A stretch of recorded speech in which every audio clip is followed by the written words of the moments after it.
साथियों नमस्कार। साथियों, आज बहुत ही पावन दिवस है। आज अक्षय तृतीया है, मतलब जिसका क्षय न हो। क्षय किसका नहीं होता है? सिर्फ प्रकृति का, नेचर का और यूनिवर्सल ट्रुथ का। बकाया दुनिया में हर चीज़ का क्षय होता है। और यह व्रत जो है और त्यौहार पूरी तरह प्रकृति को समर्पित है। आज की जो चंद्रमा और जो सूर्य की गति है उसके आधार पर इस व्रत का निर्धारण होता है। मतलब पूरी तरह से प्राकृतिक और पर्यावरण को संरक्षित और संवर्धित करने के लिए ये व्रत है। क्योंकि अब आगे गर्मी आने ही वाली है, तो आप जल का संरक्षण करिए, प्राण वायु ऑक्सीजन का संरक्षण करिए और पेड़ पौधों और जीव जंतुओं का संरक्षण करिए। इस व्रत से, त्यौहार से ये प्रेरणा मिल रही है कि गर्मी के लिए आप तैयार हो जाइए। देखिए, अक्षय तृतीया का एक वेद वाक्य है, न क्षयम इति अक्षयः। अतः जिसका कभी क्षय न हो वह अक्षय। सत्य बात तो यह है कि ये पावन व्रत और पावन त्यौहार प्रकृति से ओतप्रोत है। क्योंकि प्रकृति की आज जो खगोलीय घटनाएं होती हैं, सूर्य और चंद्रमा की जो गति होती है, उसके आधार पर ये पौराणिक व्रत आज का निर्धारित है। मतलब पूरी तरह से खगोलीय और वैज्ञानिक है।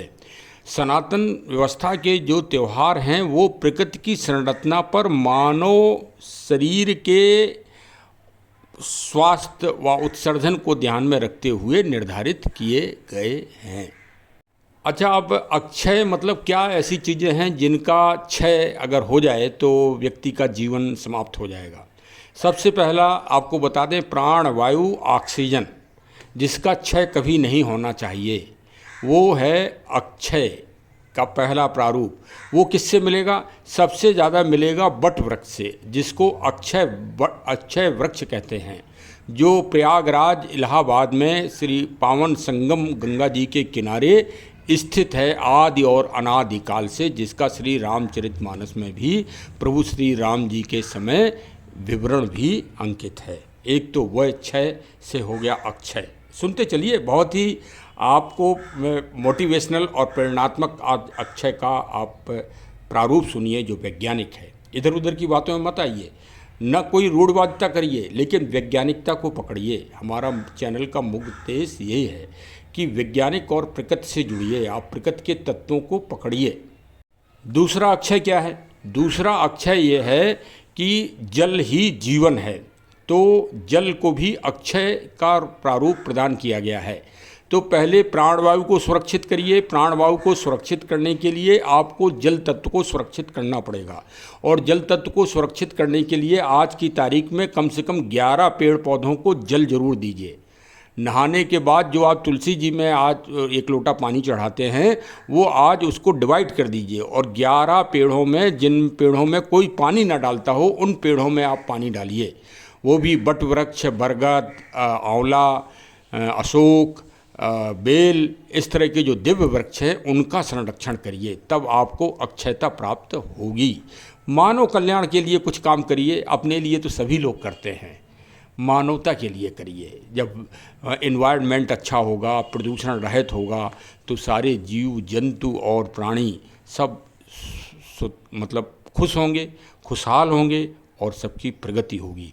एकांकी मत वो पढ़िए आप लोग कि नहीं नहीं सिर्फ हमें अपने ही पक्ष के लोगों का उत्सर्जन करना है, जो हमसे मिले वही उसी को हमें बढ़ाना है। नहीं, आप प्रकृति तत्व से जुड़िए। सनातन इसी बात को कहती है कि प्रकृति तत्व से वसुदेव कुटुंबकम के रूप में चलिए, अपना पराया मत करिए। हाँ, आज भारत देश में, दुनिया में अपना पराया होता है। आप हमसे अगर मिल जाओ तो बहुत अच्छे, हमारे गुट से मिल जाओ तो बहुत अच्छे, और नहीं तो आप बेकदर, आपकी बेकदरी, आपकी कोई इज्जत ही नहीं होगी।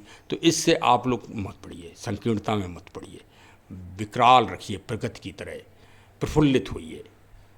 अच्छा, पौराणिक ग्रंथों में एक जगह और अक्षय कुमार का नाम आया है, तो संभवतः आप लोग पहुंच ही गए होंगे कि वो ग्रंथ पावन ग्रंथ है श्री रामचरितमानस। देखिए, जिनको रामचरितमानस जी को जलाना हो वो तो जलाएं, उनके लिए कोई मनाही नहीं है। भारत का लोकतंत्र ही कहता है इस बात को कि जो करना है वो करो। लेकिन एक बात पक्की बात है कि हनुमान जी की पूंछ में अगर आग लगी तो लंका वाली जलना ही जलना है, वो आप जलाओ, वो हनुमान जी की प्रतिरूपक ही है श्री रामचरितमानस। क्यों? आज का जो संदेश हम दे रहे हैं कि अक्षय कुमार जिस दिन मारा गया अशोक वाटिका में श्री हनुमान जी के द्वारा, उसी दिन रावण की शक्ति, बल, पौरस्तत्व, ऐश्वर्य का क्षय हो गया, खत्म हो गया था रावण उसी दिन, जिस दिन अशोक वाटिका में अक्षय कुमार का वध किया था श्री हनुमान जी ने। क्यों? क्योंकि मेघनाथ से भी बड़ा पुरुषार्थी था अक्षय कुमार। और अक्षय का मतलब संगठन, जिसे जीता ना जा सके उसको समाप्त कर दिया था। अक्षय कुमार वो राक्षस था जिसने इंद्र जी को भी जीत लिया था। मेघनाथ ने तो जीता ही था, साथ में एक प्रसंग में अक्षय कुमार का नाम तभी पड़ा था जब उन्होंने देवताओं को जीत लिया था उसने, तो उसका क्षरण हो गया, क्षय हो गया। तो भाई अपने संगठन को, अपने चरित्र को, अपने जो सनातन प्राकृतिक सेवाएं हैं उनको हमेशा अक्षय रखिए। यही है अक्षय तृतीया का महान संदेश कि प्रकृति से जुड़े रहिए, प्रकृति, पर्यावरण और जलवायु का संरक्षण करिए। यही दुनिया को बचाएगी। कोई बचाए या ना बचाए, अरे भाई अब तो दुनिया में सबसे ज़्यादा आबादी आपकी और आपके देश की हो गई है ना। तो आप दुनिया को कम से कम यही संदेश दीजिए कि हम भाई प्रकृति, पर्यावरण और जलवायु संरक्षण के लिए हम संकल्पित हैं। दूसरे लोग अपना जो कर रहे हैं उन्हें करने दीजिए ना। अरे भाई उनको थोड़ी विश्वगुरु बनना है। विश्वगुरु तो आपका ठप्पा लगा है, तो आप विश्वगुरु बनिए, तो विश्वगुरु वाले काम आप करिए कि प्रकृति का आप संरक्षण करिए, संवर्धन करिए और दूसरों को भी शिक्षा दीजिए। जैसे भगवान राम जी ने विभीषण जी का धर्म परिवर्तन थोड़ी करवाया, विभीषण जी को अपने विचारों से मंत्र मुग्ध कर दिया और वो श्री राम जी की राम राज्य योजनाओं को उन्होंने अपने राज्य में, अपने देश में, लंका में जारी कर दिया। यह परिवर्तन होता है। ये परिवर्तन आप भी कराइए दुनिया में।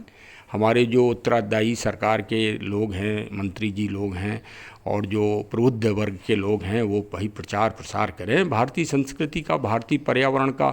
जैसे अब G20 के अध्यक्ष हैं तो वहाँ पर प्रकृति का वो बताएं संरक्षण कैसे हम लोग करते हैं, कैसे हम लोग पानी का जल संरक्षण करते हैं, कैसे पेड़ पौधों का संरक्षण करते हैं, कैसे हमारी महान संस्कृति समर्पित है। यही अक्षय तृतीया का सबसे बड़ा महत्व है। चलिए, बहुत बहुत शुभकामनाएं। आज पौधे ज़रूर लगाइए और कोई नया बीज अपने घर में ज़रूर बोइए, यही सुविधा है। हाँ, और देखिए गेहूं की फसल आने वाली भी है घर में, तो कुछ अच्छे अच्छे मिष्ठान भी बनाइए। यही पावन त्यौहार का एक मोटिवेशन और प्रेरणा है। चलिए साहब, आनंद से रहिए, प्रकृति के साथ सुरक्षित रहिए। जय हिंद, जय हिंद, जय हिंद।